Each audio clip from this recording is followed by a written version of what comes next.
Hello everyone and welcome back to the channel again. Thanks for your support. We have finally crossed 500 subscribers in a span of 2 months. Thank you very much. I appreciate your support a lot, and keep pressing the like button on the video because that increases the visibility of our channel on YouTube. Now, as promised, I'm going to bring you weekly guides and tutorials. For this time round, we are going to talk about Storage NPC versus Marketplace NPC. What is the good and bad of each of it, as well as some hidden tips and functions that I want to introduce you guys to. I'll also use some terminology to help you quickly get a hang of their pros and cons. So without any more delay, let's jump right into the tutorial. Enjoy! For the benefit of new players, I'm just gonna quickly run through how do you find a NPC easily in Black Desert Online. All you need to do is go to the top right of your screen over here where there is a Find NPC feature. Left click on it. Now, we want to look for the Marketplace NPC. So this is the icon that we are going after. You can have two options. The first option is to do a left mouse click. Okay, your map will instantly show the path to the NPC. Now, you can also automate this by doing a right mouse click. Okay, if you right click it, it will auto run your character. So it's very easy to find NPCs in town if you were to use this feature. Now, visually, to identify the Marketplace NPC, you just need to take a look at this red partition hoarding around him, which acts as like a so-called backdrop where he sells certain gears like armors and weapons behind him. So most of the Marketplace NPC will have this setup, alright? So you can visually identify them this way. Click on Central Market and focus on this button called Manage Warehouse. That will allow you to store things in and out of the warehouse. So the first thing we want to do is to understand that the left panel here is your inventory. The right panel here is the warehouse that belongs to this NPC. I'm going to right click beer and I'm going to set 1000 pieces. Okay, before I press enter, take note of this weight limit bar. Alright, but as I press OK right now, it increases, and I'm going to store everything again and it increases further. Now I'm going to explain this. This weight limit, when it hits the max, you will have a 15-second so-called cooldown restriction before you can reuse the function again. So you want to avoid hitting the max weight limit over here.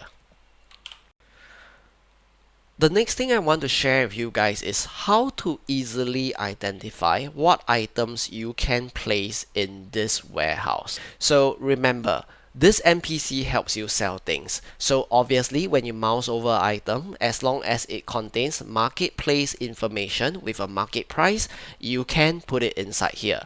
Now, for weapons and armor, you must take note. This NPC will only take in items with 100% durability. So if your item is not of 100% durability, just get a blacksmith to repair it and you can put it in. The next thing is you can also transfer your silver, which is your money, in and out between your inventory and the warehouse. At the bottom of the two panels, you have these two buttons over here. So if you left click it and key in an amount, you press OK, it gets transferred to the warehouse. And if you key in an amount here on this button, alright, let's say 500,000, and you press OK, it gets withdrawn into your character. So that's pretty straightforward. Next, we're going to move on to Storage Keeper NPC. Don't worry at this point about the differences between the two NPCs. I'll explain more in depth as we go along. So for now, let's focus on how to use him, alright? Click on Storage. Okay, I'm going to put this fishing rod by right clicking it into the storage, but I want you guys to take note of one thing. Look at the durability here. It's almost going below halfway, and if I were to right click, the NPC would still accept it. That means this NPC has no durability restriction when it comes to accepting my items. Next, let's talk about this potato. There is 29,000 in quantity here. If I were to put it in Marketplace NPC, he wouldn't accept it because it will overweight. and it will cause a weight restriction. But that means in this Storage Keeper NPC, there is no weight limit at all. You are not restricted by any weight limit. So that's the best part. Now, the third feature I'm going to talk about here is you need a little bit of observation skills. You need to look at your inventory, go to the bottom, and you will see this little silver icon. If you click on the silver icon, it will give you this amount window. If I were to take all, which is 500,000, I press OK, it will come over here. That means the storage. So this is one way of depositing all your inventory money into your storage.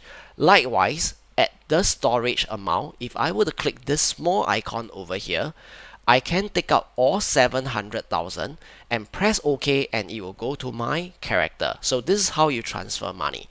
Now, don't be confused by this portion, which is current marketplace asset value.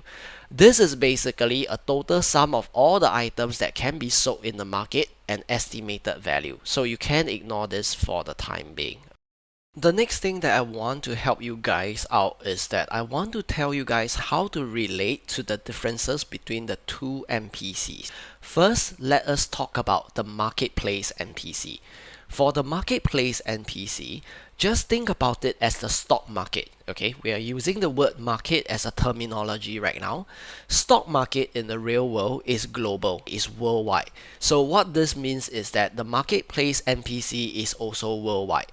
So if you access the Market NPC from Heidel, Calphion, Valia, or any other town that has this NPC, you will be able to access the items you stored in. Your sub-characters can also access those items, don't worry about it. For the Storage Keeper NPC, just try to visualize him as your local so-called storage rental. So things that you put in him can only be accessed within this town. So if you put something in Valia, you can only go to the Valia Storage Keeper to retrieve the item. Now, the good news is, between the Storage Keeper NPC and the Marketplace NPC, both the items stored inside these two NPCs can actually be retrieved by any sub-character. So this is the good news for you guys. You can use them like a temporary storage to transfer items to your sub-characters. Now, I'm going to share with you guys some other features that the Storage NPC can provide you with. Occasionally, you get gold bars from your quest reward, so you can go to currency exchange at the Storage Keeper, the local Storage Keeper, and then just right click those gold bars and sell it to him. The next thing is the transport feature. As long as you have some money, for example 300,000 silver in your storage, you can start using this feature. All you need to do is click send, select the destination, maybe to Heidel, select the transportation, wagon number 1, and all you need to do next is to right click some eggs, let's say all of it for now, slot it in, and you realize that it costs a transport fee. This is why you need to have money in your storage. If you click send and you press yes, it will send the items to Heidel. So on the status window, current village will show Valia's so-called status. Overall will show every village status. So it's pretty much very straightforward. Now, the next thing I want to do is to share with you guys a very neat trick. So between the two NPCs, let's say if you go to the storage and you want to, let's say for example, you want to put some potatoes into the marketplace to sell. There is no need for you to take this, let's say for example, potato, into your character inventory over here and run all the way to the Marketplace NPC and put it in there. Okay, there's no need to do that. There is a remote way of transferring it directly. All you need to do is interact with the NPC, alright, and then you click storage. In the Storage Keeper window, look for the warehouse button. Okay, this is like a remote transfer. So the moment you click this warehouse button, you can put like maybe 500 potatoes. Okay, you just key in 500 and you look at this warehouse section over here, you press OK, and the 500 potatoes goes into the warehouse, which is the Marketplace warehouse. So vice versa, right now I'm going to run to the Marketplace NPC. Just hang in there with me for a little bit. Now at the Marketplace NPC, right now I go to Central Market, Manage Warehouse, and let's say for example I want to put all this blackstone armor into the storage keeper. Instead of the inventory tab right now, all I need to do is click storage tab. So this is my storage keeper so-called inventory. All I need to do is just transfer all these blackstones over here. And if you go back to the storage keeper right now, okay, we're just gonna run back. This is also why I'm using Valia as an example, because they are very close by each other. So if you go back to storage, you'll see the blackstone over here. You see, so you can do this kind of very fast remote transfer if the two NPCs are within the same town. So I hope this additional little advanced info would have helped you here and there. So if you find this video to be helpful, the first thing I would really want and hope that you could help me is to click that thumbs up like button just directly at the bottom right of the video, because this like button will really help the channel a lot more than you can imagine. Alright, and also if you like the contents that we are providing on this channel, please hit the subscribe button and then click the notification bell, turn it to all. Okay, so that you wouldn't miss any new updates or new guides that's coming for new players. And sometimes I do event updates as well. So do click the subscribe, click the like button, and I will not hold you any further. I'll see you guys in the next tutorial or the next video. So you guys have a good day. Thank you very much, and thanks again for supporting the channel. Bye bye.